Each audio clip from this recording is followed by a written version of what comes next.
Assalamualaikum warahmatullahi wabarakatuh. Alhamdulillahirabbil alamin.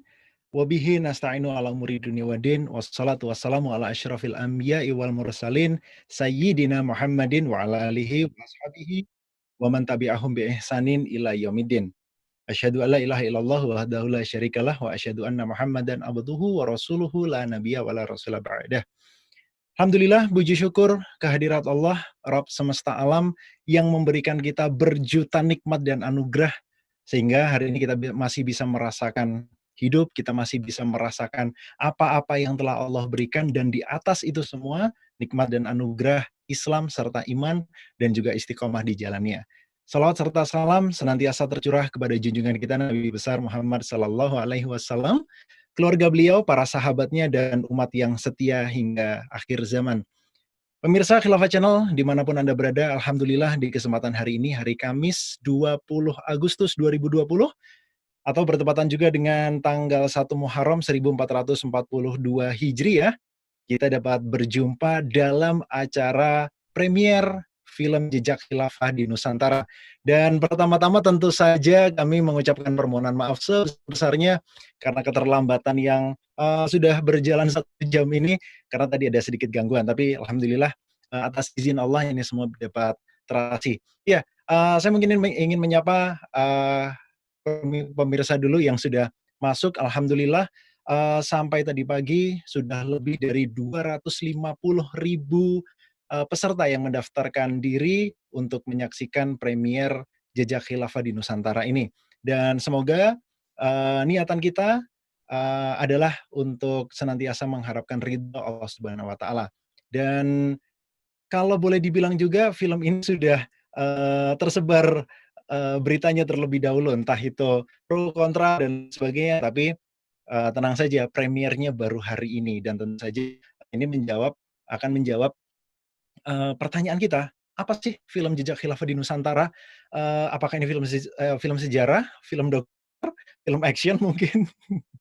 Ya, tapi yang pasti, film ini akan mengingatkan kita sebagaimana trailer yang sudah beredar, teaser-teaser yang juga beredar, tentu saja ini mengingatkan kita, bahwa dulu di Nusantara, di negeri kita ini, pernah ada, jejak sebuah negara adidaya bernama Khilafah Islamiyah, dan Khilafah Islamiyah ini telah memberikan, pengaruh atau dampak besar sekali bagi kehidupan kita saat ini dan banyak sekali peninggalan-peninggalannya, serta, apa yang kita rasakan saat ini ternyata banyak sekali yang, diberikan oleh, orang-orang yang membawa Islam, masuk ke Nusantara atau Indonesia ini. Dan alhamdulillah di kesempatan hari ini nanti kita nggak hanya akan nonton film, tapi kita juga akan berjumpa dengan orang-orang yang ada di balik film dan kita akan kulik-kulik apa saja yang, menjadi rahasia di balik film ini. Karena mungkin, pemirsa mengikuti launching-nya beberapa waktu yang lalu, di sana sempat disebutkan. Oh, enggak jadi, saya nggak sampaikan ya, nanti aja di akhir, biar menjadi kejutan. Biar, rekan-rekan saya, biar orang-orang yang berada di balik, layar ini yang nanti akan, menyampaikannya. Dan, terutama juga kami ingatkan kepada pemirsa Khilafah Channel yang saat ini sedang menonton film ini, premier film Jejak Khilafah di Nusantara, nonton bareng bersama-sama, teman-temannya, saudaranya, dan lain sebagainya. Kalau di tempat umum tetap ikuti protokol kesehatan, tetap pakai masker, jaga jaraknya, kemudian jaga kebersihan agar kita, tidak merugikan dan, eee, dirugikan oleh orang lain. Dan untuk yang sedang nonton bareng dengan keluarganya, ya selamat menikmati, selamat, menonton bersama keluarga, bersama orang-orang tersayang. Dan yang nonton sendiri, ya semoga segera dipertemukan oleh Allah dengan ruhnya begitu ya.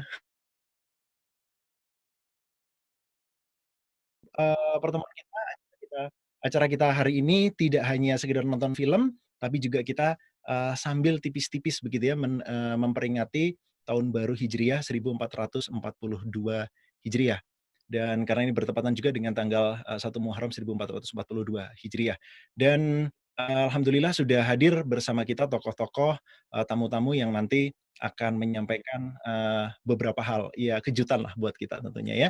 Dan, untuk memulai acara ini, kita akan mengikuti sebuah greeting speech sebuah sambutan tentang bagaimana seharusnya kita memperingati atau menyambut tahun baru Hijriyah setiap tahunnya.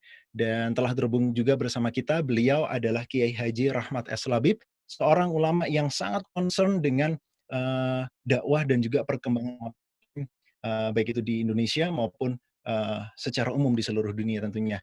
Dan greeting speech ini akan beliau sampaikan. Langsung saja kami persilakan Kiai Haji Rahmat S. Labib. Tafadhol.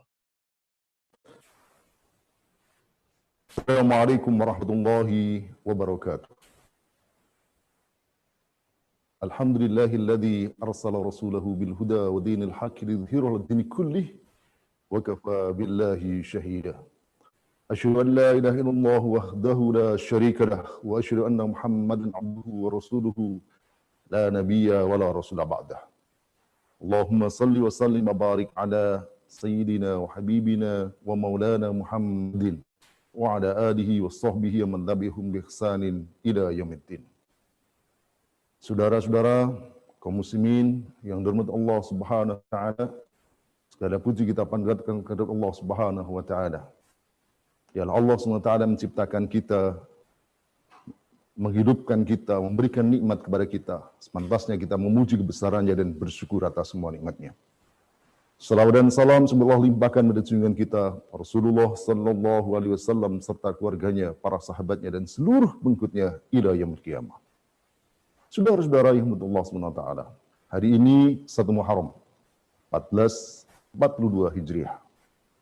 Saudara-saudara, ini adalah merupakan penanggalan Islam yang ditetapkan oleh Khalifah Umar radhiyallahu anhu pada saat dia menjadi khalifah ke 2 tahun setengah. Beliau tetapkan bahwa awal tarikhul Islam adalah dimulai dengan peristiwa hijrah Nabi sallallahu alaihi wasallam.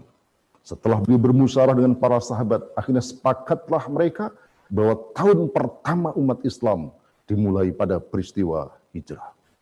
Saudara-saudara yang dirahmati Allah Subhanahu wa taala, ada banyak peristiwa penting Nabi, diutusnya Rasulullah SAW, wafatnya Rasulullah, kemenangan perang Badar, Fathu Mekah dan sebagainya. Tetapi tentu bukan tanpa alasan jika kemudian peristiwa hijrah menjadi tonggak tahun pertama bagi umat Islam. Di antara alasan adalah yang dikemukakan oleh Sayyidina Umar sendiri. Beliau mengatakan al-hijrah farraqat bainal haqqi wal batil, bahwa hijrah adalah sesuatu yang memisahkan antara yang hak dan batil. Saudara-saudara yang Allah Subhanahu wa taala, dunia ini cuma 2, al-haq atau batil. Al-haq atau al-batil, kebenaran atau kebatilan. Ibarat gelap dan terang, keduanya tak pernah bersatu. Ibarat malam dan siang, tak pernah keduanya bersatu. Yang ada adalah upaya saling mengalahkan. Ketika Rasulullah SAW membawa al-haq, menyampaikan Islam di Makkah, beliau dalam posisi tertindas. Banyak umat Islam yang disiksa, ada yang dibunuh, bahkan sebagian besar atau sebagian umat Islam harus hijrah ke Habasah pada saat itu. Tetapi kondisi umat Islam berubah setelah Rasulullah SAW hijrah ke Madinah. Umat yang sebelumnya tertindas, umat yang sebelumnya begitu mudah dikalahkan, disiksa, ditindas oleh orang kafir, berubah nasibnya menjadi ummah qawiyah, ummah azimah. Pertanyaan penting adalah apa di balik hijrah itu? Tak lain adalah setelah hijrah, umat Islam yang tadinya tak punya daulah, umat Islam yang tadinya ibarat ngontrak di rumah orang lain, punya daulah, punya negara, yang di atas negara atau daulah itulah Islam ditegakkan. Saudara-saudara yang menurut Allah Subhanahu wa taala, peristiwa hijrah terjadi dimulai pada tahun ke-13 Hijriah, ketika ke-13 kenabian, ketika Rasulullah sallallahu alaihi wasallam ada peristiwa Baitul Aqabah yang kedua. Dan dalam bayat itulah ada proses penerapan kekuasaan para tokoh-tokoh Ansar, tokoh-tokoh Hazrat dan Aus yang mereka menyerahkan kepemimpinan, menyerahkan kekuasaan pada Rasulullah sallallahu alaihi wasallam. Dalam lafaz bayat itu jelas dikatakan, bayatna Rasulullah sallallahu alaihi wasallam ala sam'i wa ta'ah fil makri wal mansyati fil mansyati wal makrah. Bahwa kami membayat Nabi SAW dalam rangka untuk mendengar dan mentaati. Saudara-saudara yang menurut Allah SWT, tak ada yang didengar, tak ada yang ditaati, kecuali dia adalah pemimpin. Sebab posisi pemimpin adalah untuk ditaati. Kalau ada orang mengaku pemimpin, tapi tak didengar, tak ditaati, maka itu bukan pemimpin. Dan itulah yang diserahkan Rasulullah SAW. Mereka menyerahkan kepemimpinan kepada Rasulullah SAW. Maka ketika Rasulullah SAW hijrah dari Makkah ke Madinah, bukan hanya menjadi seorang nabi, bukan hanya menjadi seorang rasul, tetapi beliau juga datang sebagai kepala negara. Maka semenjak di Madinah itulah kekuasaan ada di tangan Rasulullah, kekuasaan ada di tangan kaum muslimin. Sejak di Makkah itulah seluruh hukum Islam diterapkan. Itulah hukum yang diterapkan di sebuah tanah bernama Madinah, Al-Munawwarah. Saudara-saudara, Rasulullah SAW yang menjadi pemimpin negara, beliau yang mengatur, beliau memutuskan perkara, termasuk memutuskan kapan perang dan kapan berdamai. Pertanyaan penting, siapa yang punya kekuasaan? Kecuali Rasul, kecuali pemimpin negara, kepala negara, untuk menetapkan kapan perang, kapan damai. Beliau juga yang mengangkat kepala daerah, qadhi, amir jihad, dan seterusnya. Itu menunjukkan bahwa beliau adalah kepala negara. Saudara-saudara yang Allah SWT, maka sejak itulah nasib umat Islam, sejak saat itulah umat Islam punya negara, punya daulah. Dan setelah itu tak hanya berada di Madinah, tetapi menyebar hingga Rasulullah wafat, yang takid ila rafiqil a'la, seluruh jazirah Arab berada dalam kekuasaan Islam.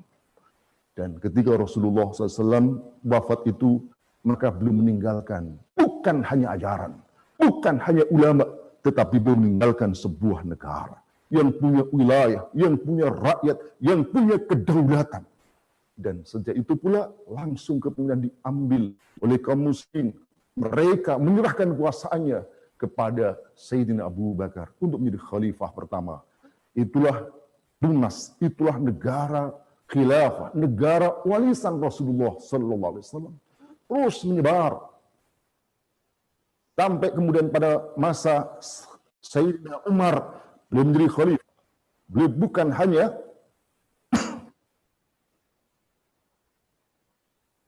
bukan hanya berhenti di Jazirah Arab.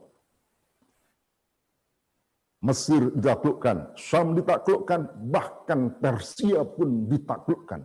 Kalau Persia adalah sebuah negara adidaya kedua pada saat itu. Itu terus berlangsung selama 13 abad. Umat Islam memiliki negara. Umat Islam berada dalam kekuasaan. Dan saat itu umat Islam mengalami kemuliaan yang luar biasa. Saudara-saudara yang Allah SWT. Setelah masa khilafah Rasidah, kemudian dilanjutkan dengan khilafah Umayyah, Abbasiyah, dan yang terakhir khilafah Utsmaniyah. Dan pada tahun 1924, itulah kemudian khilafah Utsmaniyah diruntuhkan oleh Mustafa Kemal Atatürk beserta negara-negara kafir penjajah. Saudara-saudara yang Allah SWT, sejak itulah umat Islam tak punya negara seperti yang sekarang. Maka berubahlah nasib umat Islam yang tadi menjadi umat yang kuat, umat yang besar, menjadi umat yang mudah ditaklukkan.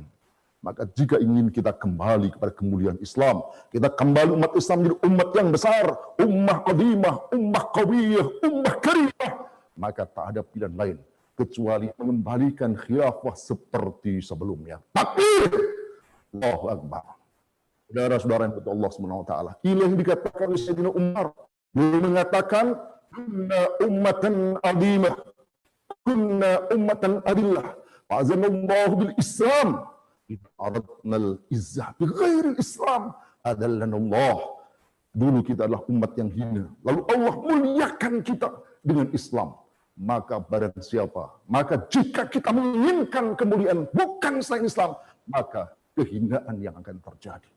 Maka saudara-saudara Allah SWT, peringatan hijrah ini hanya akan bermakna ketika umat Islam sadar bahwa umat Islam ini lemah, umat Islam itu tertindas karena tak punya khilafah. Ini menjadi peringatan, ini menjadi bermakna ketika mereka menyadari bahwa untuk memuliakan Islam harus kembali kepada khilafah. Khilafah yang juga termasuk menyebarkan ke sini, ke negeri ini, jejak-jejaknya ada di sini, dan inilah yang akan kita saksikan dalam film ini. Dan terakhir, saudara-saudara, kesempatan ini telah kita kukuhkan semata untuk tetap istiqomah berjuang menegakkan khilafah. Kepalkan tangannya, acungkan ke udara, teriakkan takbir, Allahu Akbar, Allahu Akbar, Allahu Akbar. Assalamualaikum warahmatullahi wabarakatuh. Waalaikumsalam warahmatullahi wabarakatuh. Jazakumullah, salam jaza kami sampaikan kepada Kiai Haji Rahmat S. Labib yang tiap kali orasinya senantiasa membangkitkan semangat kita. Bahkan kita lagi nonton bareng secara daring seperti ini, secara online seperti ini. Nah, itu semangatnya itu masih begitu terasa. Pun demikian dengan pemirsa, semoga tetap bersemangat dan lebih bersemangat lagi. Karena apa? Karena walaupun saat ini khilafah banyak sekali diperbincangkan, seakan-akan khilafah adalah hal yang baru, tapi ternyata khilafah ini telah memiliki jejak terlebih lagi di Nusantara, lebih lagi di negeri kita ini. Banyak sekali jejak yang kemudian bisa memberikan inspirasi kepada kita untuk mengingat siapa kita pada saat siapa kita dulu dan bagaimana Islam dulu benar-benar menyentuh bumi Nusantara ini. Nah, untuk itu sebelum kita masuk ke film yang kita tunggu-tunggu. Nah, kita akan menyapa dulu ada 3 orang yang beliau-beliau ini adalah orang yang ada di balik pembuatan film Jejak Khilafah di Nusantara ini. Yang pertama ada Ustadz Ismail Yusanto, beliau adalah penasihat komunitas literasi Islam. Kemudian yang kedua, tentu saja siapa lagi kalau bukan Bung Niko Pandawa, sutradara kita, yang waktu launching sudah ngasih spoiler gitu ya. Saya kalau nonton itu ibaratnya waduh keluar lagi spoilernya gitu. Jadi deg-degan terus. Wah, ini jangan-jangan nanti banyak bocoran yang muncul ya. Kemudian yang ketiga ada Bung Septian. Beliau adalah seorang sejarawan muda dan juga script writer dari film Jejak Khilafah di Nusantara. Jadi ternyata jejak khilafah itu banyak sekali. Bahkan di baju saya ini ada jejak khilafahnya juga. Ini batiknya motifnya khilafah. Ini bukan, cari aja di Instagram batik khilafah begitu. Insya Allah akan ketemu. Nah, baik untuk menyambut ketiga pembicara kita sudah hadir di studio juga rekan saya Pak Karebet Wijaya Kusuma yang akan menemani ketiga tamu kita, menemani 3 pembicara kita untuk berbincang seputar film Jejak Khilafah di Nusantara. Langsung aja kita hubungi di studio. Assalamualaikum warahmatullahi wabarakatuh, Pak Karebet. Assalamualaikum warahmatullahi wabarakatuh, Mas Dias. Sehat Mas Dias? Alhamdulillah. Pak Karebet, apa kabar nih? Kalau di tempat lain saya alhamdulillah luar biasa, Allahu Akbar. Kalau di sini juga sama, alhamdulillah luar biasa, Allahu Akbar. Oke. Sama saya aja juga nggak ya. kalah sama Mas Dias ya. Saya juga pakai kaosnya loh. Nah. Oke. Waduh. Mas Dias nggak punya kan? Belum nyampe. Kaosnya nih. Wah, Masya Allah. Itu pemirsa yang sudah pesan, nah ditunggu kedatangannya kaosnya ya. Kaosnya ya, jangan orangnya ya. Orangnya juga nggak apa-apa. Itu kalau Pak Karebet kan selalu menginspirasi gitu orang.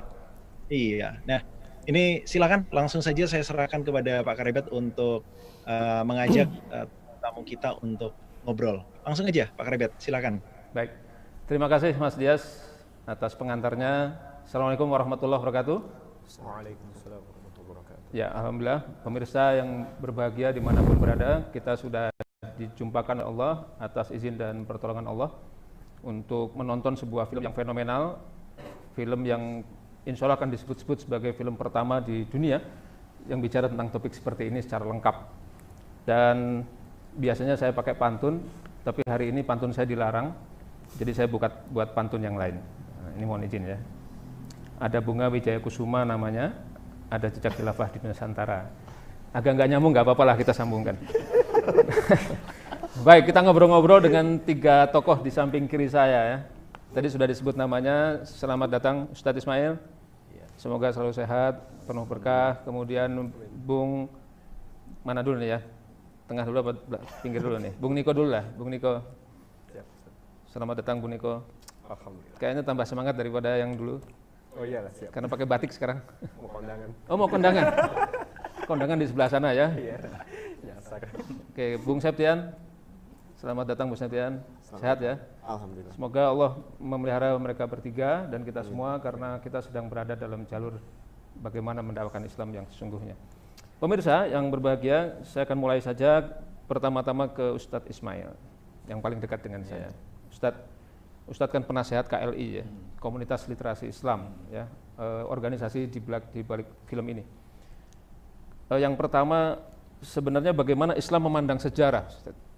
Sehingga begitu pentingnya film ini untuk kita tonton. Iya, baik. Bismillahirrahmanirrahim. Assalamualaikum warahmatullahi wabarakatuh. Assalamualaikum warahmatullahi wabarakatuh. Sejarah atau tarikh atau di dalam Al-Quran itu kita menemukan istilah kisah ya, atau qasas.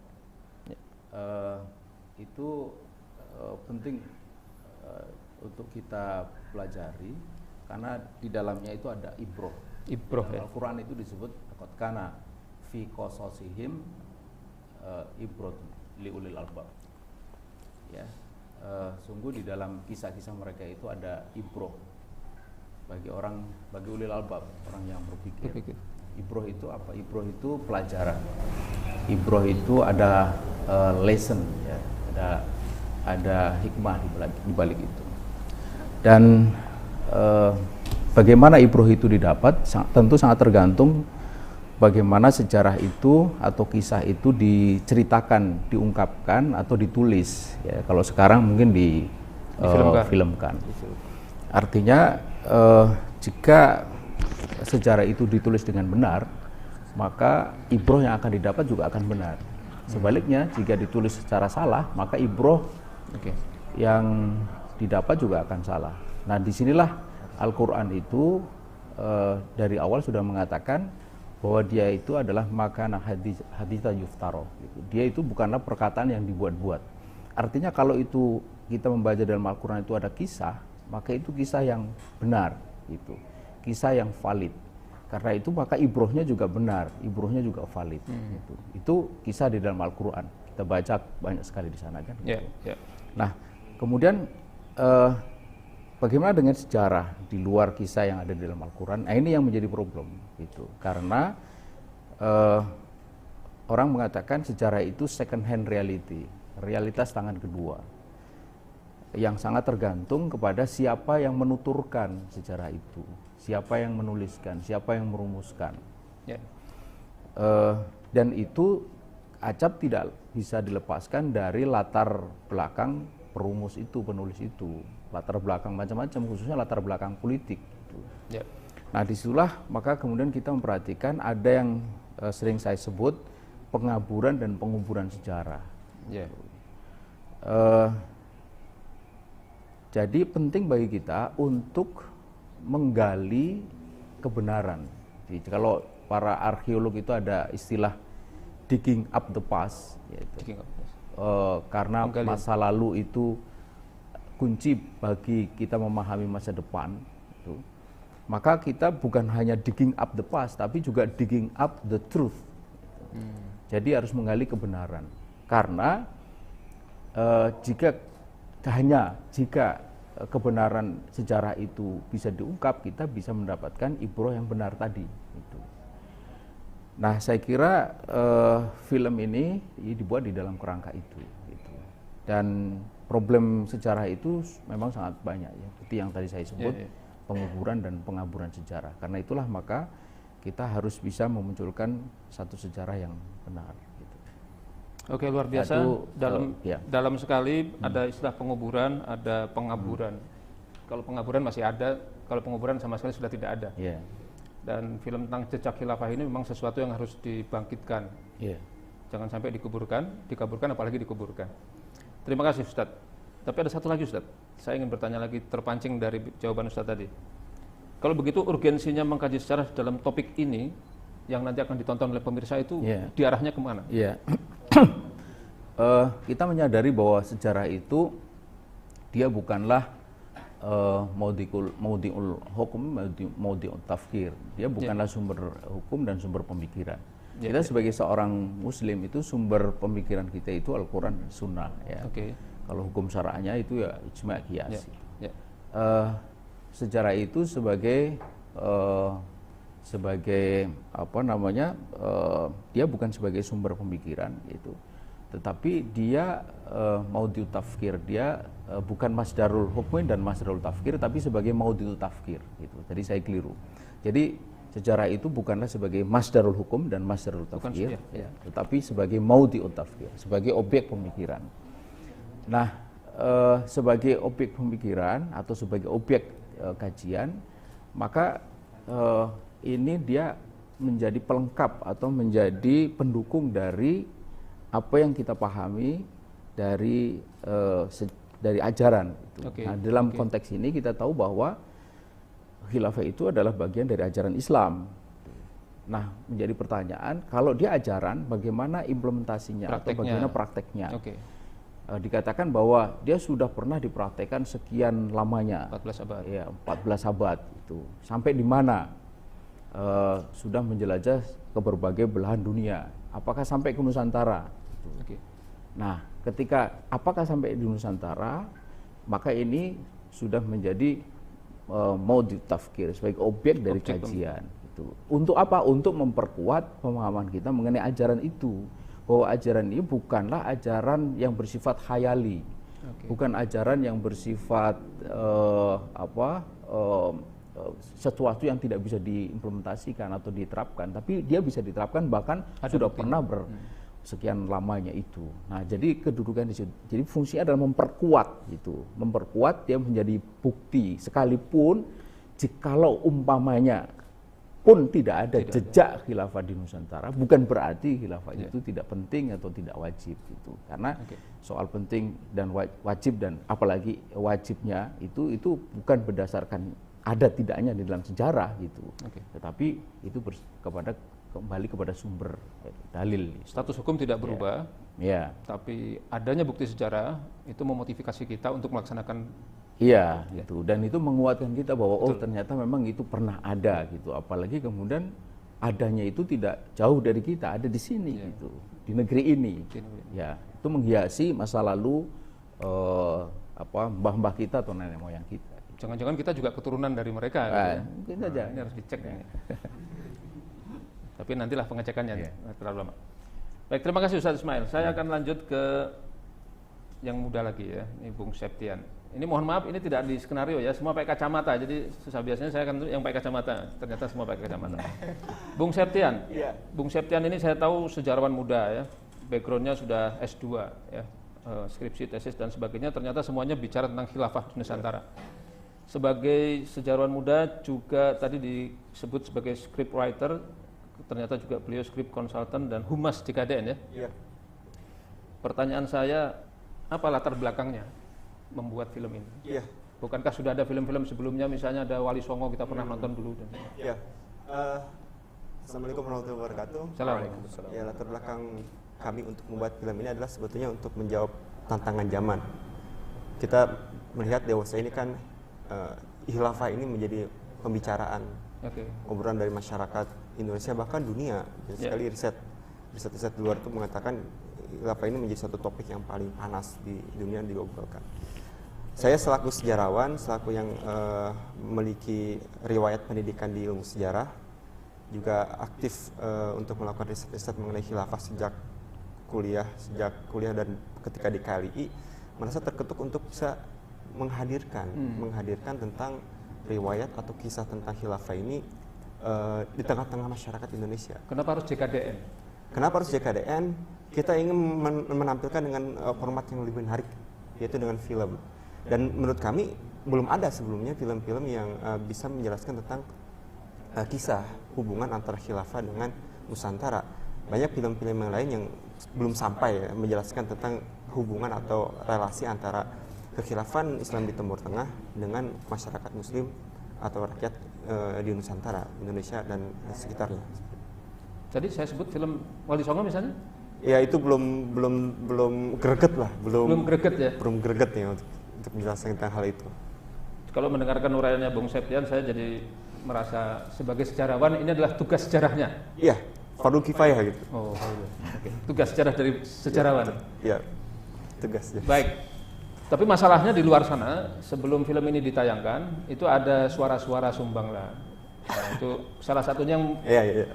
membuat saya juga tergelitik bertanya, itu JKD disebut sebagai film propagandis. Iya. Nah, itu gimana? Saya kira di tengah sesuatu yang belum familiar isu khilafah ini, kalau dikaitan dengan sejarah, hal-hal tersebut memang kita sudah bisa pahami dan bisa prediksi akan muncul hal-hal yang menuduh ya. Bahkan sebenarnya kan filmnya belum launching, belum dilihat juga kan, tapi tuduhan-tuduhan itu sudah muncul tentang. Kenapa film. ada tuduhan filmnya belum muncul padahal? Nah, sebetulnya bukan karena filmnya, tapi memang kan sentimen terhadap kata khilafahnya, kata isu khilafahnya yang dikaitkan dengan Indonesia dan sebagainya. Jadi seolah-olah ada sesuatu yang politis dan lain sebagainya yang akhirnya tadi mereka yang ini persoalan politik di dalam negeri juga yang menjadi pemanas. Tapi paling tidak kita ingin memastikan bahwasannya saya gitu kan, juga ada sebelah saya Bung Niko ini, itu sama-sama memiliki latar belakang ilmu sejarah, pendidikan sejarah. Kita kuliah di studi memang sejarah. Kuliah di sejarah ya? Iya, karena memang bahasanya itu pentingnya, bahwasanya kita akan memberikan jaminan apa yang akan nanti ditonton ini adalah sesuatu yang memiliki akademis dan ilmiah. Meskipun disampaikan dengan narasi-narasi yang ringan, dengan visualisasi dan audiovisual yang sangat menarik kekinian. Tapi kami bisa pastikan bahwasanya ini bisa dipertanggungjawabkan secara akademis dan ilmiah. Kalaupun nanti ada suara sumbang, marilah kita berwacana atau berkontestasi masalah isinya gitu. Apakah itu riwayatnya benar, sumbernya benar dan lain sebagainya. Kalau dikatakan propaganda dan lain sebagainya, ya itu tidak relevan dengan apa yang kami kerjakan. Dijawab dengan film? Dijawab dengan film. Baik, berarti yang menyebut propagandis itu harus nonton film ini ya? Harus nonton. Jadi makin penasaran ya? Iya, harusnya. Filmnya belum ada, udah disebut propagandis. Betul, mudah-mudahan sudah daftar mereka. Saya lihat yang orang di belakang layar film ini juga kaget juga gitu. Kok bisa orang-orang seperti ini disebut sebagai propagandis gitu? Padahal lucu ya? Lucu kan? Lucu tapi berwibawa itu. Susah mendefinisikan. Terima kasih. Baik, terima kasih Bung Septian ya. Saya sudah buat juga pertanyaan untuk Bung Niko. Ini sama-sama sejarawan, tapi saya harus bagi dua pertanyaan. Kalau tadi bicara tentang kenapa film JKDN itu ke Bung Septian, kalau ke Bung Niko saya ingin lihat prosesnya, Bung. Gimana prosesnya itu? Karena ini kan Nusantara ya, dari ujung sana sampai ujung timur. Iya. Bagaimana mengelaborasinya? Ya, bismillahirrahmanirrahim. Jadi kita membuat film ini, saya sebagai scriptwriter dibimbing dengan kakak saya Septian, ya Bang Septian. Ini kakaknya? Kakak ketemu gede. Kakak seperjuangan. Soalnya beda wajahnya. Ya. Jadi di sini kita ini melandaskan penelitian kita itu tentu dari riset-riset yang sudah dilakukan sebelumnya. Ya. Oke, berarti jauh sebelum film ini sudah ada riset sebelumnya? Sudah ada riset, dilakukan Anda berdua? Kemudian kita kumpulkan lagi berdasarkan tradisi historiografi yang sudah lazim, ya, yaitu berdasarkan sumber primer, terutama sumber primer dan sekunder. Data-datanya juga data-data pustaka, dan tentu juga kita mengambil dari data-data lapangan, begitu. Dan itu ya tersebar dari ujung Sumatera, Aceh, Pulau Jawa sampai ke timur daerah-daerah Maluku, Ternate dan sebagainya, begitu. Anda bekerja sendiri atau ada tim yang bisa? Tentu ada tim. Saya bisa meraba betapa besarnya biaya yang dilakukan. Ya, gitu lah. Kelihatannya tambah terus daripada pertemuan yang dulu ya. Baik, kalau kita bicara mutu, sebuah produk itu kan bisa kita lihat dari sisi penjagaan mutunya itu dari akurasi. Ya. Tadi Ustadz Ismail mengatakan bahwa ini sebagai objek pemikiran. Maka kalau dia benar, dia punya fungsi untuk mendukung. Itu kan berarti bentuk dukungannya dari akurasinya. Bagaimana Anda bisa menyatakan kepada pemirsa, ini film ini akurat? Iya, tadi saya sudah sebutkan bahwasanya film ini sudah melalui tahapan-tahapan riset, verifikasi yang akademis, ya, sehingga insya Allah nanti bisa kita pertanggungjawabkan. Dalam ilmu sejarah, tentu yang awal-awal itu kita lakukan adalah heuristik. Ya. Ada proses heuristik. Heuristik itu apa? Heuristik itu adalah mencari sumber. Ya, tadi saya katakan baik itu sumber primer maupun sekunder. Yang tentu temanya itu berdasarkan dengan tema yang kita tetapkan. Jangan masuk ke film ya, cukup cerita itu aja ya. Iya, yaitu jejak khilafah di Nusantara.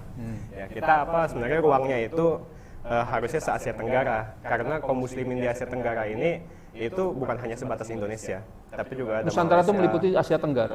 Malaysia, Thailand, Filipina, Sulu dan sebagainya. Mungkin Harusnya nanti, yang nonton juga pemirsa dari negara itu ya. iya, karena mereka ya sama-sama saudara kita, begitu.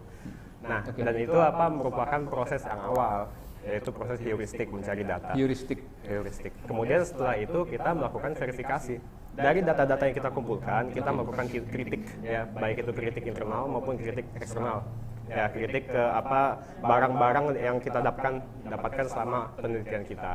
Nah, setelah itu kita melakukan proses interpretasi, yaitu proses meneliti atau menerjemahkan sumber-sumber yang kita dapatkan untuk kita jadikan sebuah narasi, sebuah historiografi, ya, sebuah historiografi yang kemudian itu kita kemas berbeda daripada yang lazim dilakukan oleh para akademisi. Kan kita Bedanya di mana? Bedanya di mana? Ya, kita tahu bahwasanya para akademisi itu menelurkan penelitiannya melalui tesis, skripsi, disertasi dan sebagainya. Nah, cuma kita ini karena target kita adalah masyarakat umum, ya, kaum muslimin pada umumnya, yang dia itu dari berbagai macam latar belakang, maka kita ingin menghadirkan sebuah hasil penelitian yang insya Allah itu bisa dicerna oleh semua pihak, yaitu dengan cara audiovisual atau film, begitu. Kalau dibukukan berapa halaman ini? Belum kita, ya, 1000 mungkin. Jangan dijawab. Kita tonton filmnya. berjilid-jilid. Baik, pemirsa, meskipun singkat tapi luar biasa, kita bisa mendapat clue dari film ini. Film ini ternyata sangat penting. Tadi Ustadz Ismail mengatakan bahwa posisi sejarah itu adalah ibroh, tapi bagi yang memikirkan. Oke, saya sapa sebelah sini sekarang. Jadi penting. Tapi ada catatan dari Ustadz Ismail bahwa ini bagi orang-orang yang berpikir, li ulil albab. Kalau nggak mau mikir berarti nggak penting juga, gitu kan, jadi susah di situ. Maka kita mengajak pemirsa untuk mikir setelah ini. Kemudian yang kedua, ternyata dia tidak mengubah masdar hukumnya, tapi dia bisa menjadi pendukung terhadap hukum itu. Bahwa ada khilafah sebelumnya, ternyata dibuktikan di situ. Nah, tapi benar nggak ada khilafahnya? Jejaknya ada, kita lihat nanti filmnya. Saya juga belum lihat filmnya, tenang. Jadi kita sama-sama belum tahu.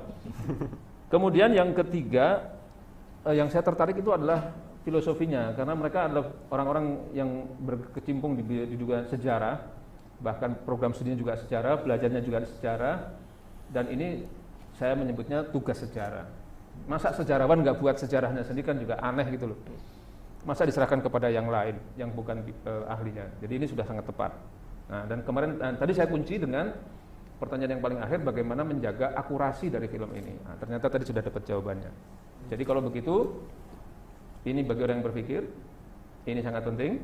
Kemudian ini tugas sejarah, dan akurasi sudah jaga. Jadi jangan kemana-mana, kita saksikan filmnya saja.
Khilafah, sebuah institusi pemerintahan Islam yang berjalan sejak zaman para sahabat hingga tahun 1924. Ia merupakan sebuah simbol keagungan peradaban Islam selama hampir 1.300 tahun. Setelah hampir seabad pasca keruntuhannya, kini ia kembali mencuat sebagai isu yang begitu hangat di tengah masyarakat. Belahan dunia timur dan barat membicarakannya, tak terkecuali di Indonesia.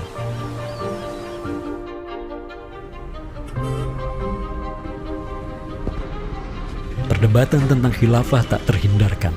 Apakah ia pantas diterima atau tidak di zaman modern saat ini? Kita tahu khilafah atau kehilafahan Islam itu di Nusantara bukan hal yang baru. Ya, sudah ada hubungan relasi antara kesultanan-kesultanan dan kerajaan Islam Nusantara dengan kehilafahan di Turki Utsmani atau wilayah Arab secara keseluruhan itu sejak abad ke-7.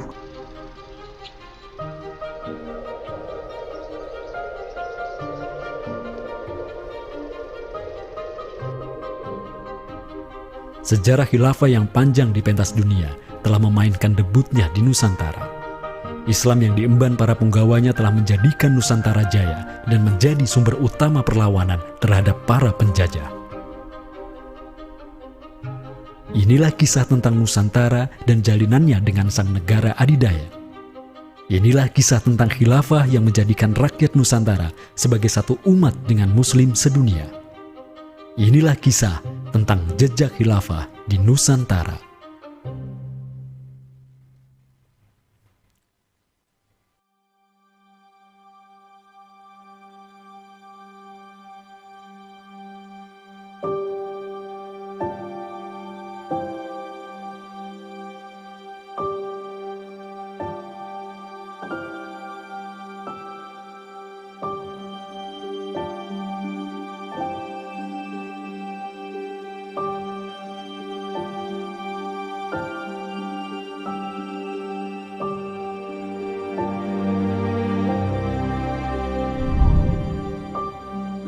Senin, 12 Rabiul Awal tahun 11 Hijriah, bertepatan dengan tahun 632 Masehi.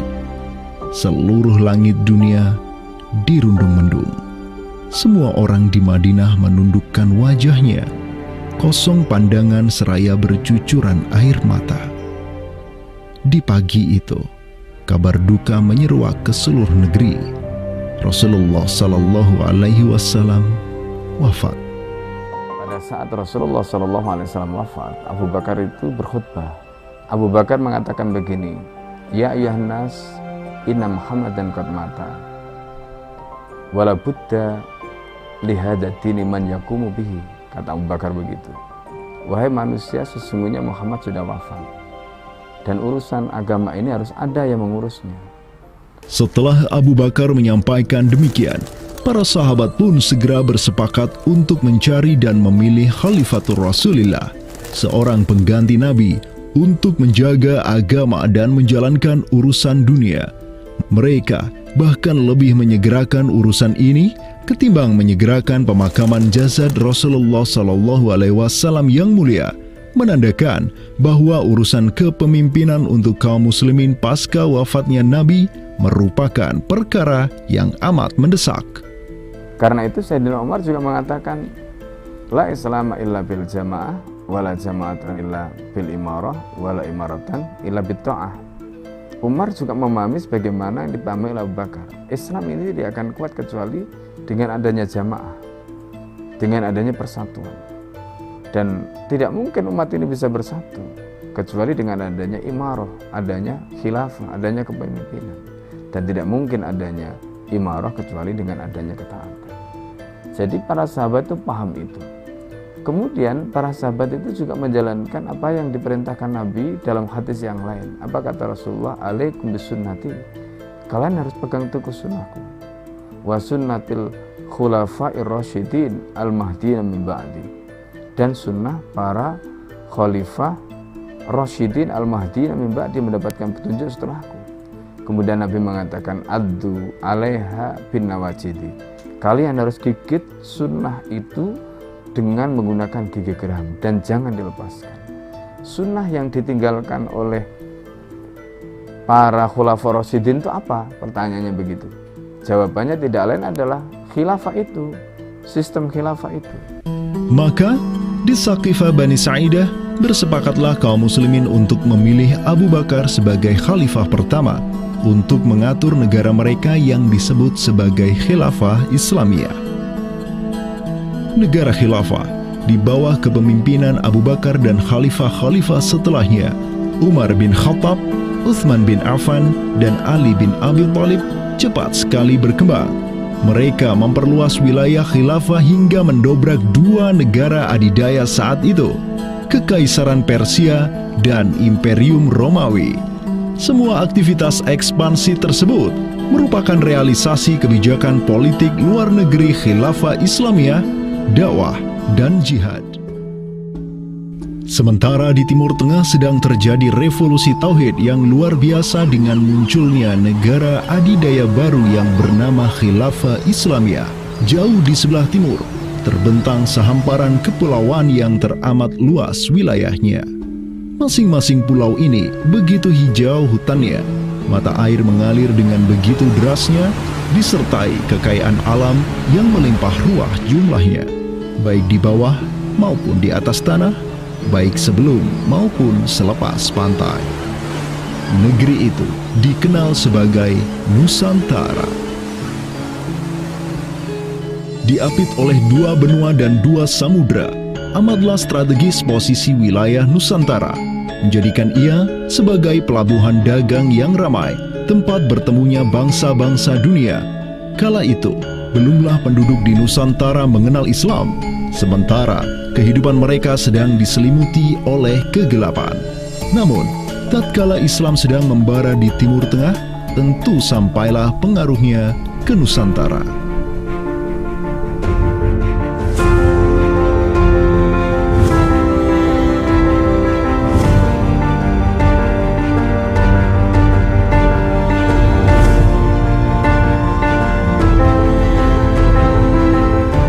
Saya ingin mengutip apa yang pernah dinyatakan oleh Buya Hamka ya di dalam buku beliau dari Perbendaharaan Lama, termasuk juga buku beliau yang judulnya Sejarah Umat Islam, yang beliau menyatakan bahwa sesungguhnya teori yang kita tahu bahwa Islam masuk ke Nusantara itu berasal dari Gujarat pada abad ke-12 sampai 15 Masehi, itu sebetulnya tidaklah tepat sepenuhnya. Karena apa? Karena Buya Hamka memiliki pandangan ataupun penjelasan terkait dengan kapan sesungguhnya Islam masuk ke Nusantara, ke Indonesia. Beliau menyatakan bahwa Islam masuk ke Nusantara itu jauh sebelum teori Gujarat.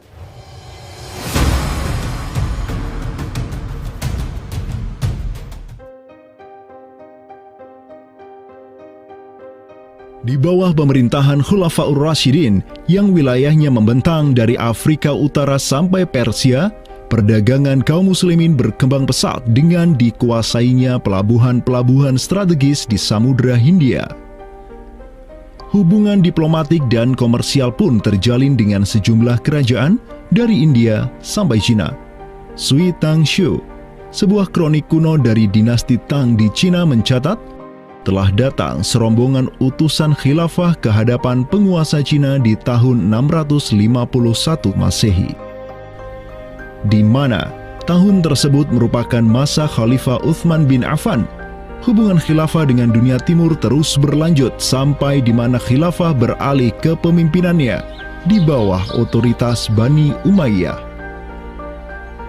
Apabila hubungan negara khilafah dengan kekaisaran Cina sudah terjalin sejak masa Khulafaur Rasyidin melalui jalur laut, tentulah utusan khilafah akan melalui wilayah Nusantara yang menjadi penghubung antara Timur Tengah dan Asia Timur. Dan di ujung paling barat wilayah Nusantara, terdapat pulau besar yang kala itu dikenal oleh bangsa Arab sebagai Sribuza, pelafalan mereka untuk menyebut kerajaan Sriwijaya. Pelabuhan-pelabuhan di kerajaan Sriwijaya senantiasa menjadi titik transit setiap kapal yang hendak melanjutkan perjalanannya. Tentu, penguasa Sriwijaya akan menyadari keberadaan pelayar-pelayar muslim yang singgah di wilayah kekuasaannya. Fakta bahwa kerajaan Maharaja Indraparman di Sriwijaya itu ada komunikasi dengan Daulah Umayyah, mengirim surat 2 kali yang isi suratnya itu dari raja dengan 1000 gajah ya dan sebagainya, yang menunjukkan surat menyurat seabad itu yang menunjukkan ada hubungan kekhilafahan dengan Nusantara. Dan secara historis ya sangat logis ketika itu superpower dunia adalah khilafah. Surat yang dikirim oleh Maharaja Sri Indrawarman dari Sriwijaya tersebut dialamatkan ke Damaskus, ibu kota Khilafah Umayyah yang saat itu dipimpin oleh Khalifah Umar bin Abdul Aziz. Dalam surat itu disebutkan, min malikil amlak alladhi huwa ibnu alfi malik walladhi tahtahu bintu alfi malik walladhi fi marudatihi alfu filin walladhi lahu nahrani yumbitani al-auda wal-allawha wal-jawza wal-kafura alladhi yujadu rihuhu ala masirati 12 milan ila malikil arab alladhi la yushriku billahi syai'an. Amma ba'du, fa inni qad ba'athtu ilaika bihadiyatin wa ma hiya bihadiyatin walakinnaha tahiyatun wa ahbabtu an tab'atha ilayya rajulan yu'allimuni al-islama wa yuwaqqifuni ala hududihi wassalam. Maka di bawah kepemimpinan sang Khalifah Umar bin Abdul Aziz, khilafah menyebarkan rahmatan lil alamin ke segala penjuru dunia, termasuk Nusantara.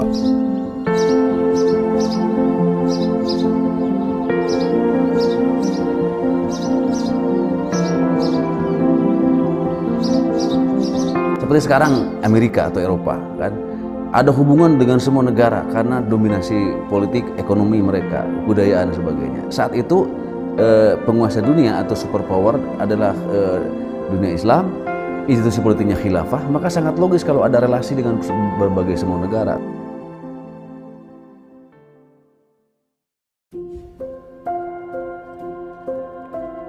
Tahun 1258, dari arah timur datanglah segerombolan pasukan yang mengerikan. Tubuh mereka besar-besar bak raksasa, berkulit kuning dan begitu mahir berpanah dan mengendarai kuda. Inilah pasukan Mongol yang datang dari utara Cina. Khalifah Al-Musta'sim itu dibunuh oleh Hulagu Khan, ya, pemimpin tentara Mongol. Kemudian pasca penaklukan Baghdad, itu Baghdad menjadi kota kosong, ya. Penduduknya dibantai, khalifah dibunuh, ya, kotanya dibakar, perpustakaannya dihancurkan, wah pokoknya kacau sekali lah. Nah, tapi ternyata banyak keluarga Abbasiyah, ya, dinasti Bani Abbasiyah yang dia itu selamat dari pembantaian orang-orang Mongol, dan mereka itu akhirnya berdiaspora, mengungsi, ya. Ada yang berdiaspora, ada yang mengungsi ke Hijaz, ada yang mengungsi ke daerah Najd, ya, ada yang mengungsi ke daerah Mesir.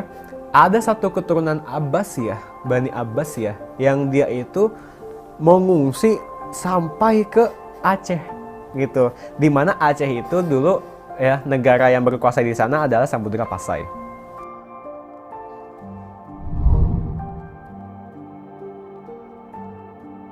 Terdapat 3 orang Bani Abbasiyah yang diketahui dimakamkan di Aceh, yakni yang pertama Sodrul Akabir Abdullah bin Muhammad Al-Abbasi, keturunan Khalifah Al-Musta'sir Billah. Kedua, istrinya Siti Rahiman binti Malikul Mu'azzam, dan ketiga, anaknya Sodrul Akabir Yusuf bin Abdullah Al-Abbasi.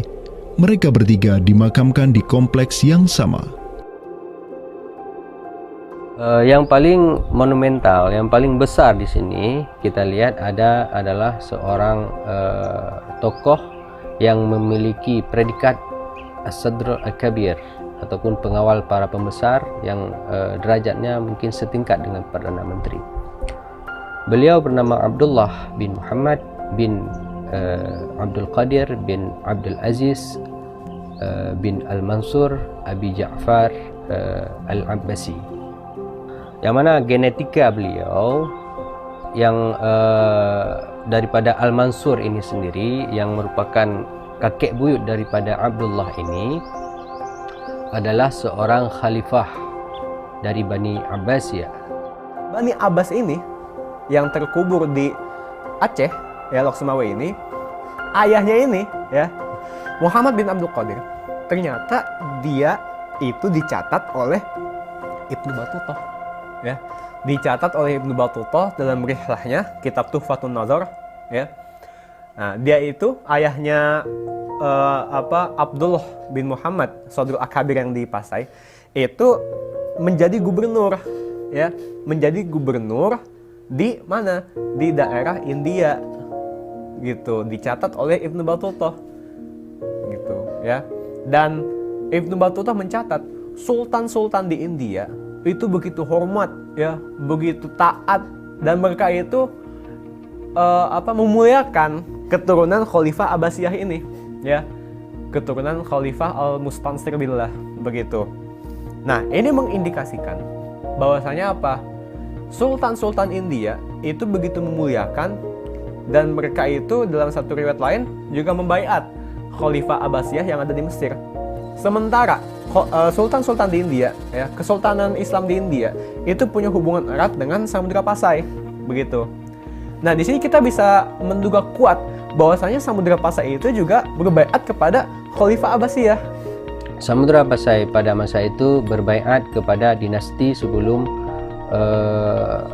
Utsmaniyah berkuasa, yaitu kita menduga dan meyakini hal tersebut sesuai fakta-fakta yang kita temukan di lapangan, bahwa Madinatul Sumatra ataupun Jaziratul Jawi, Samudra Pasai itu berbaiat langsung kepada dinasti Abbasiyah.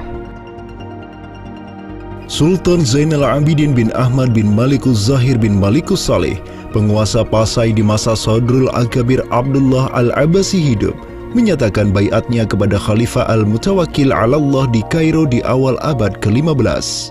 Begitu pula sebelumnya, Sultan Muhammad bin Tughlaq di Delhi, diikuti oleh Sultan Jalaluddin Muhammad dari dinasti Raja Ganesh di Bengali, dan penguasa dari dinasti Utsmaniyah di Turki, Sultan Bayazid pertama.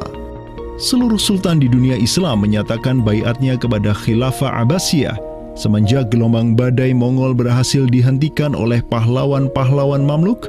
Pusat Khilafah Abbasiyah kini berpindah ke Kairo, Mesir, dan menjadi magnet kaum muslimin global. Dari pusat khilafah inilah dakwah Islam mulai bangkit kembali dan menggencarkan aktivitasnya dengan mengirim berbagai juru dakwah ke seluruh penjuru alam. Dengan Samudra Pasai yang mendaulatkan dirinya sebagai Darul Islam yang berbaiat kepada Khalifah, Samudra Pasai mengemban tugas untuk mengubah seluruh Asia Tenggara dari Darul Kufri menjadi Darul Islam. Sultan Zainal Abidin Ra Ubabdar dibantu oleh putra Sadrul Akabir Abdullah bin Muhammad Al-Abbasi, yakni Yusuf bin Abdullah, yang di pucuk pusaranya tertera nama kakeknya Khalifah Al-Mustansir billah, banyak menaklukkan wilayah-wilayah yang belum Islam di Sumatera dan Semenanjung Malaya. Seperti Ra Ubabdar. Ra Ubabdar itu berasal dari dua kata, Ra dan Ubabdar, yang mana artinya adalah penguasa gelombang. Ini adalah sebuah predikat yang sangat luas sebenarnya maknanya. Sesuai dengan masa yang ditorehkan pada waktu tersebut, bahwa Sultan Zainal Abidin Ra Ubabdar bin Ahmad bin Muhammad bin Al-Malik Al-Salih ini adalah salah satu masa kegemilangan Samudra Pasai, yang mana kita ketahui setelah masa tersebut yang memimpin Kesultanan Sumatera adalah anak keturunan daripada beliau ini, yang jumlahnya sampai 11 orang sultan. Bergerak dan terus bergerak itu meluaskan dakwah Islamnya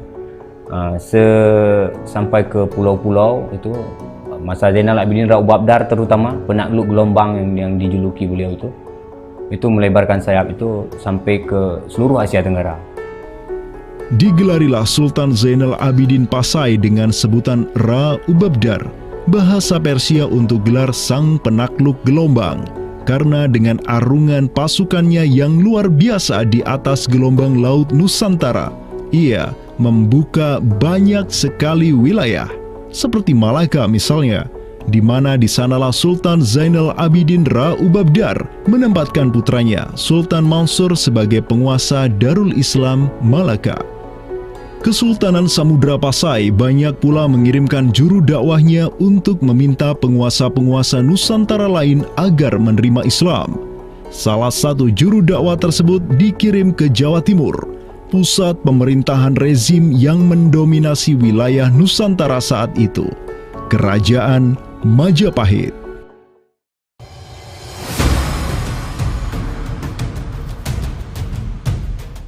Gresik, Jawa Timur.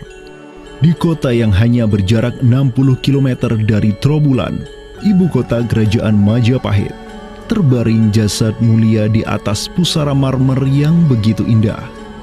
Inilah kubur seseorang yang menginisiasi tegaknya Islam di tanah Jawa, Maulana Malik Ibrahim, yang kemudian dikenal sebagai Sunan Gresik. Malik Ibrahim adalah seorang yang berkedudukan tinggi di lingkaran kuasa Samudra Pasai, terlihat dari gelarnya yang bertajuk Umdatus Salatin wal Wuzara, pondasi para sultan dan wazir, di mana gelar tersebut adalah gelar untuk wakil Sultan Samudra Pasai sebagaimana yang dicatat oleh Ibnu Battuta. Gelarnya yang lain seperti Burhanud Daulah Waddin, penerang negara dan agama, adalah gelar yang disematkan kepadanya selayaknya gelar-gelar yang diberikan Khilafah Abbasiyah kepada pejabat-pejabat penting daulah, sebuah gelar yang begitu politis sekaligus agamis.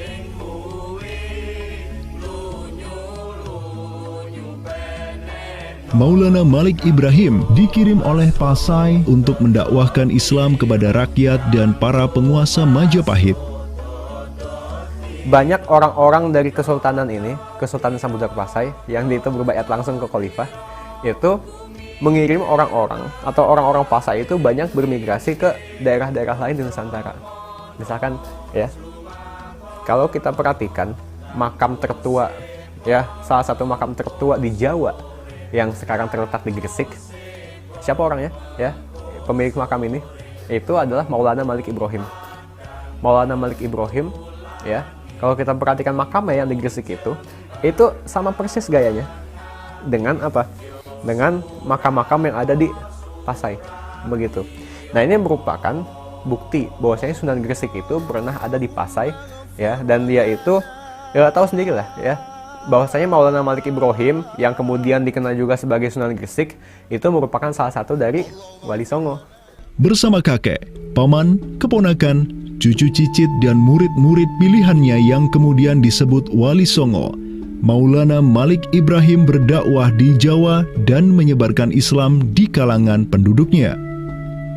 Mereka mendapat sokongan penuh dari negara yang berkuasa di Samudra Pasai, kesultanan yang berbaiat kepada Khilafah Abbasiyah. Dakwah mereka terus berkembang, perlahan namun pasti, dan mulai melumat persendian kuasa Majapahit yang mulai keropos akibat kekacauan internal mereka sendiri.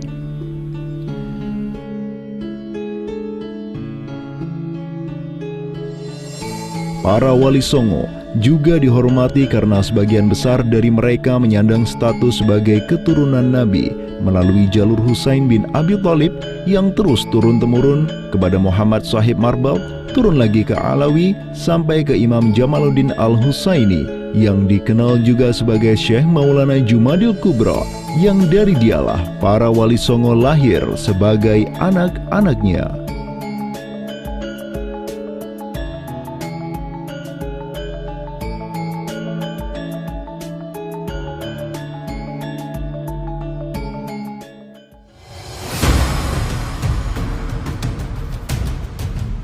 Bertolak dari Gresik, dakwah para wali menyebar ke kota-kota lainnya di Pulau Jawa, bahkan sampai keluar Jawa seperti Maluku, Ternate, Makassar, Kalimantan, dan sebagainya. Selain kalangan rakyat, banyak pula pejabat-pejabat Majapahit yang tercerahkan dengan Islam dan sukarela mengucap syahadatain, seperti para adipati Majapahit di Palembang, Cirebon, Semarang, Pekalongan, Jipang, sampai Mataram. Tak tanggung-tanggung, di antara mereka yang berislam bahkan merupakan sang putra mahkota Majapahit sendiri, Pangeran Jimbun alias Raden Patah, yang merupakan buah dari pernikahan Raja Brawijaya kelima dengan seorang putri Cina. Ketika dewasa, Raden Patah belajar kepada Sunan Giri di Surabaya, kemudian diangkat menjadi Adipati Demak oleh ayahnya. Kemudian, di tahun 1478, Brawijaya kelima digulingkan oleh pesaingnya dari Kediri, Girindra Wardana. Tahta Majapahit yang diduduki oleh musuh ayahnya, lantas membuat Raden Patah di Demak beserta seluruh elemen Islam di Jawa pimpinan para Wali Songo bangkit berjihad melawan Girindra Wardana dan penerusnya Patih Udara. Mereka terus berjihad dengan penuh keberanian hingga akhirnya berhasil melumat kekuasaan Majapahit yang dipegang oleh para pemberontak dari pihak Girindra Wardana dan Patih Udara. Kaum muslimin pun meraih kemenangan hingga akhirnya mereka berhasil memproklamirkan berdirinya sebuah daulah Islam pertama di tanah Jawa, Kesultanan Demak, pada tahun 1482. Digelari Raden Patah sebagai Senopati Jimbun Ningrat Ngabdurrahman Panembahan Palembang Saidin Panatogomo, atau dengan gelarnya dalam bahasa Arab Sultan Syah Alam Akbar Al-Fatah. Dialah sultan yang telah memfutuhat Jawa menjadi Darul Islam.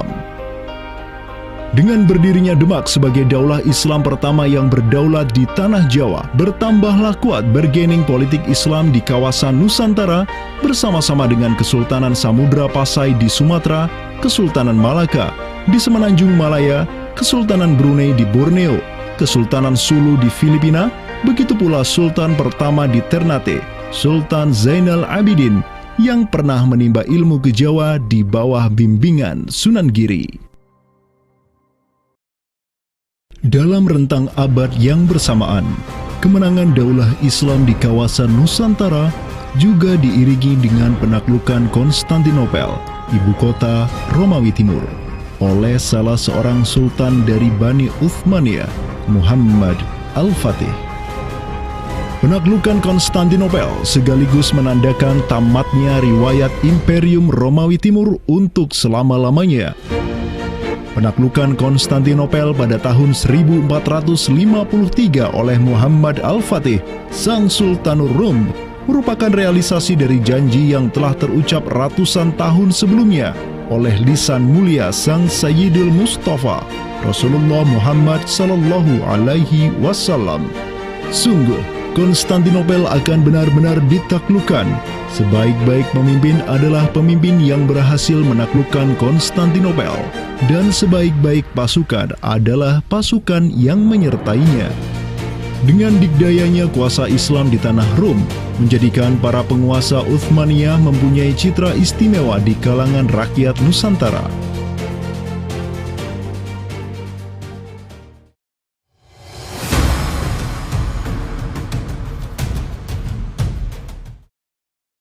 Namun demikian, dikala penaklukan demi penaklukan sedang digencarkan oleh tentara Islam mulai dari Rum sampai ke Nusantara, penaklukan yang sama juga digencarkan oleh tentara Kristen di ujung paling barat dunia Islam, Andalusia.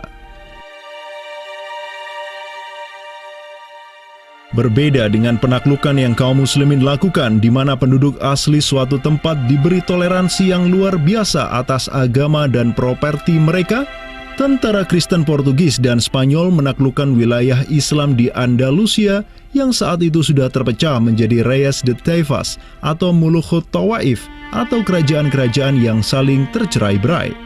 1492, kekuasaan Islam terakhir di Andalusia, Granada, berhasil ditaklukkan oleh suami istri yang menjadi penguasa Spanyol, Fernando de Aragon dan Isabella de Castilla. Penaklukan kembali wilayah Andalusia menjadi negara Kristen yang mereka sebut Reconquista telah menyebabkan populasi kaum muslimin di sana tersapu bersih, entah karena diusir, dimurtadkan, atau dibunuh. Selain Reconquista, kaum Kristen Spanyol dan Portugis juga mempunyai motif ekonomi untuk menjadikan diri mereka kaya, yakni dengan mencari jalur rempah di Samudra Hindia yang saat itu merupakan potensi sumber daya alam yang luar biasa. Program mereka untuk mencari rempah di Samudra Hindia mereka sebut sebagai Estado da India.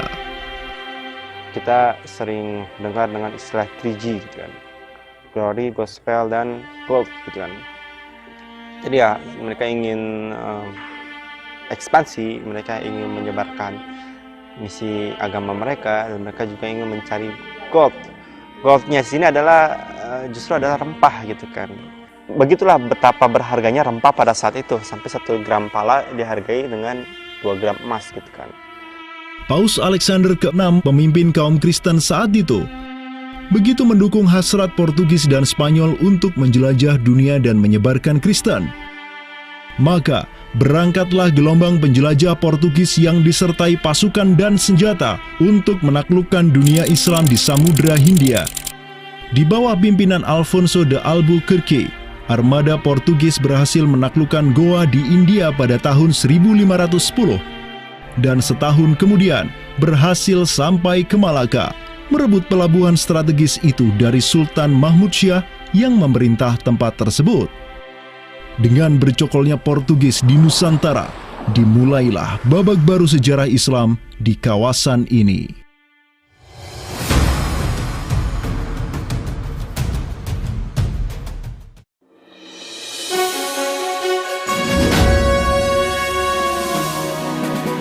Sementara di Nusantara tengah berlangsung gejolak dengan hadirnya Portugis yang berpusat di Malaka.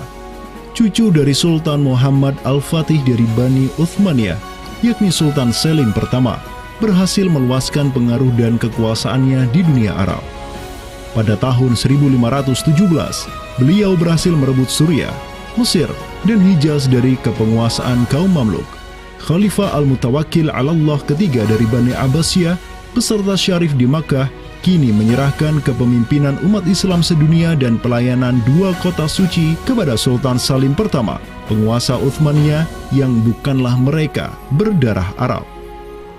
Perlu dicatat bahwa penjelasan tentang Al-A'immatu fi Quraisyin itu, kalau kita merujuk kepada kitab Ar-Rawdah, Rawdatul Talibin wa Umdatul Muftiin, memang ada hal yang menarik di sini. Di satu sisi ada mengatakan bahwa syarat khalifah itu harus Quraisy. Tetapi Imam Nawawi sepakat ketika katakanlah dari Quraisy tidak ada, terus diambilkan dari mana? Maka kemudian disebutkan di situ ya di luar Quraisy. Bisa dari bani ini, itu yang disebutkan di dalam kitab Ar-Rawdah. Karena itu sebenarnya syarat Al-A'immah fi Quraisyin itu bukan syarat yang wajib, tetapi difahami di sini berdasarkan penjelasan yang diantaranya disebutkan dalam kitab Ar-Rawdah tadi, itu adalah merupakan syurut afdaliyah. Maka semenjak tahun 1517, kepemimpinan khilafah beralih ke Bani Uthmaniyah. Selim pertama dan anak keturunannya kini didapuk sebagai Khalifatul Muslimin. Amirul Mukminin, Khadimul Haramain, Al-Ghazi fil Bahraini wal Bahraini, Zilullah fil Alam, Padisyah wa Khilafat Penah. Wilayah khilafah Uthmaniyah terus merangsek Eropa, dan merekalah yang menguasai Laut Mediterania dan juga Laut Merah. Adapun Portugis yang bercokol di Samudra Hindia mulai ketakutan karenanya. Karena dengan munculnya khilafah Uthmaniyah sebagai negara Islam yang adidaya, solidaritas Muslim sedunia akan bangkit kembali karena memiliki perisai kuat di sisinya. Ini erat kaitannya dengan hubungan dengan negeri kita karena keimanan yang kemudian merekatkan ya dengan semangat akidah Islamiyah, semangat ukhuwah Islamiyah, menjadikan umat Muslim yang ada di Timur Tengah dengan umat Muslim yang ada di Nusantara Indonesia itu terjalin hubungan yang sangat erat. Karena kita tahu bahwa ada ayat Allah Subhanahu wa Ta'ala yang menyatakan innamal mu'minuna ikhwah. Sesungguhnya orang-orang beriman itu adalah saudara. Ketika ada saudara mukmin yang terzalimi, maka saudara mukmin yang lain itu punya kewajiban untuk membela.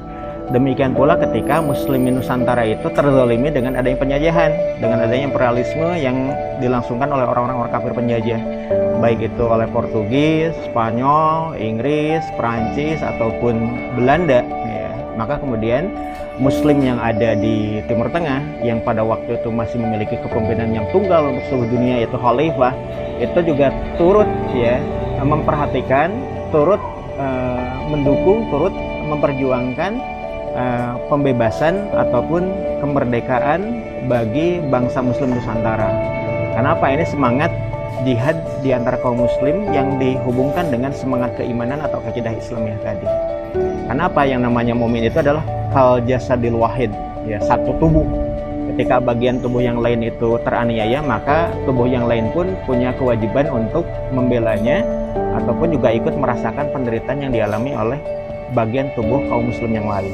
Semenjak Portugis berhasil menancapkan kukunya di India dan Malaka, tidak hanya dua wilayah tersebut yang ditimpa petaka, namun juga hampir seluruh kesultanan di Samudra Hindia dan Nusantara. Sultan dari Samudra Pasai kala itu, Zainal Abidin bin Mahmud bin Zainal Abidin Ra Ubabdar, yang mendaulatkan dirinya sebagai Al-Qaim tahta Amri Rabbil Alamin, orang yang berdiri di bawah perintah Tuhan semesta alam, mengirim surat kepada Portugis di Malaka untuk menggugat kelakuan mereka yang sangat merugikan kaum muslimin di kawasan.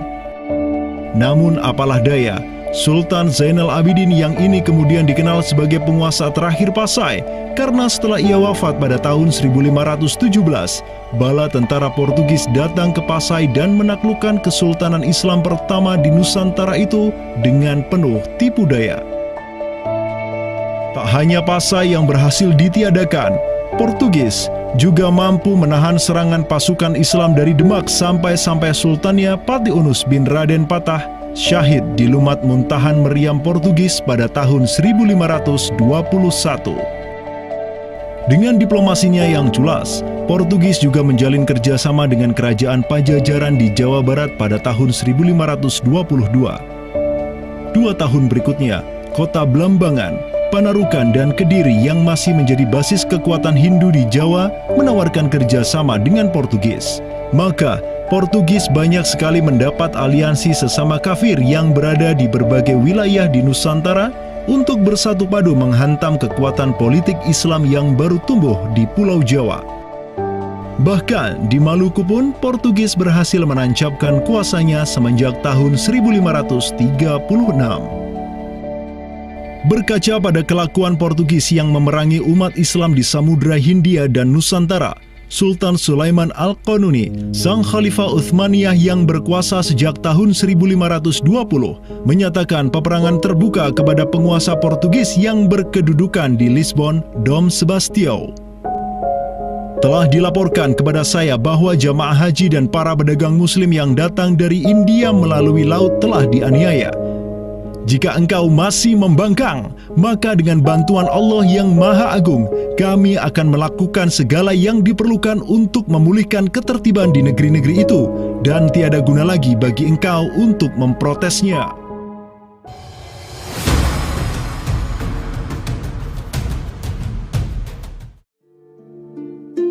Penjaga kedaulatan Islam di Sumatera yang harum selama ratusan tahun, Samudra Pasai, kini sudah sirna di bawah kungkungan Portugis. Namun, harapan kemenangan itu masih ada. Karena tak lama setelah itu muncul kekuatan baru yang terbit di ujung utara Sumatera, Kesultanan Aceh. Kita mengetahui bahwa Sultan Aceh yang pertama adalah Sultan Ali Mughayat Shah. Ya, beliau wafat tahun 1530. Dan ini merupakan masa yang bersamaan dengan Sultan Sulaiman Al-Qanuni dari Khilafah Utsmaniyah. Prestasi Sultan Ali Mughayat Shah telah dicatat dengan tinta emas sejarah. Kegemilangan Sultan Aceh pertama itulah yang direkam oleh salah seorang ulama besar dunia Islam, Syekh Ahmad Zainuddin Asy-Syafi'i Al-Malibari, yang merupakan murid dari ulama tersohor Ibnu Hajar Al-Haytami. Dalam kitabnya Tuhfatul Mujahidin fi Ba'di Akhbaril Burtukaliyin, Syekh Zainuddin Asy-Syafi'i menulis, dan mereka, orang-orang Portugis, semoga Allah mengalahkan mereka, mendatangkan berbagai barang dari negeri-negeri yang jauh. Mereka menjadi ramai dan bertambah banyak di kawasan.